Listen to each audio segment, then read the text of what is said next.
days without hearing from Tom. Good job to you. And once again, good luck. Welcome back to Ocala Talk. Discussion today is all about how to protect ugliness. No, I'm not. That was not discussed at this. This was just about independence. It wasn't until the discussion of the Constitution came along that who should be counted as men, who were not men, should women be involved. That was a constitutional issue. The independence issue was about whether to break away from England or not. So while you want me to discuss the ugliness of how this country was created, that's constitutional discussion, not a Declaration of Independence discussion. Now, like I said before, there were people who thought this was a treasonous act and death would be the only result. One of them was the secondary delegate from Pennsylvania, John Dickinson. You know, Fairleigh Dickinson fame, the college named after him. He thought that we should have more of a maternal affection towards England, that we should try to reconcile. There's no reason to break away. And he said this when you go and read Gordon Wood, who has a PhD in history, in his book, The Radicalism of the American Revolution. He even points out that Dickinson said, "Where's our maternal affection?" And he spoke that, according to records, only 6 hours before the Declaration was signed. So that proves that even to the very end, people like John Dickinson felt Americans' independence from the mother country was a treasonous action that was almost despicable. Not everybody thought this was a good thing, even the men that were in the room debating it. I mean, Samuel Chase of Maryland, he agreed with Dickinson that it was treasonous, but only because he saw one nation wanting independence from another by taking it.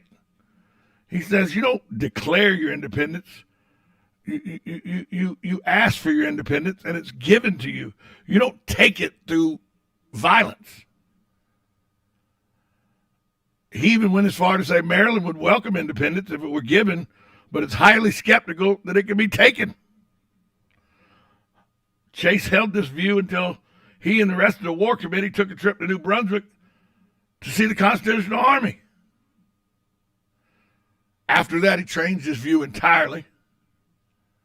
He said, men cannot drill together. They could not, most definitely not shoot together if they weren't all together in one field of wanting independence. There was one colony that didn't even have a one way or the other. Colony in South Carolina had sympathy for Massachusetts. All the colonies had sympathy for what was going on with Massachusetts. But they were like, we hadn't experienced that kind of tyranny. Why do we need to be involved in this? They almost didn't send a delegation because they thought, what's the reason? Life in South Carolina is fine. South Carolina remained neutral on the issue of independence until late in the debates because they saw no reason for it. Yeah, what's going on in Massachusetts is terrible, but our life is just fine in South Carolina. We have an open trade with the English. All of our goods are going to markets in Great Britain and then throughout the markets of Europe. Fine. Why should we want independence? We're doing good in the agreement we got. These were some of the conversations that were going on in this hot room for 3 days as these men debated. Maryland held the opinion that independence was their right. However, if you chose to take it by force, it was suicidal. Like we had said earlier, Chase, who was Samuel Chase from the Maryland delegation, thought that independence was fine, but Britain should give it to us. We shouldn't take it. And look, there was no instructions on how to do this, folks. This was something that was brand new. The thought of a representative republic democracy, which is what we had from the very beginning. Representatives from the colonies were sent to do the bidding of the colony. it's not a true democracy. It is a representative form of democracy. And it had never been done before. And here these upstart colonists who their umbilical cord was their trade and their interactions monetarily with the mother country was saying, we need to cut this umbilical cord. There were some people going, pretty fine with how the umbilical cord's working. There was anger outbursts. There were men who almost come to fisticuffs. It wasn't all sugar and roses like everybody wants you to believe, that they just came together and wrote this document and it was good.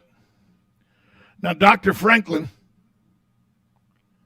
was kind of the level-headed with all of this. He was the one that brokered the deals between different colonies to try to get this done. He joined forces with John Adams,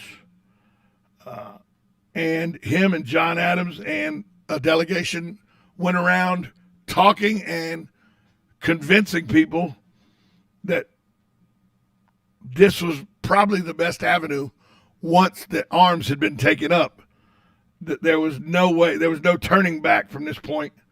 It had to be done. President of the Continental Congress, John Adams, he was a hothead in all of this. John Hancock, was a hothead in all of this, to the point where some people thought he may have an aneurysm. He was so angry. But Mr. Franklin was able to bring him under control as well. And so a vote was taken. And then on July 1st, a document was given.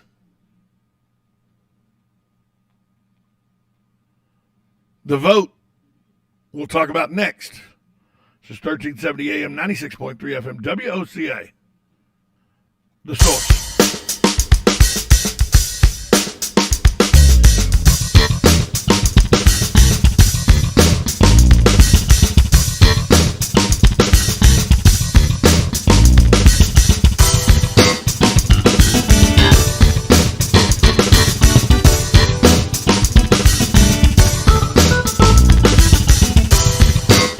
Broadcasting from the Ocala International Airport, this is WOCA AM, W242CA FM, Ocala, 1370 AM, 96.3 FM, The Source. It's time for Farm and Ranch Headlines on the Southeast AgNet. I'm Darren Scribble reporting. USA Radio News with Lance Pride. The Champlain Towers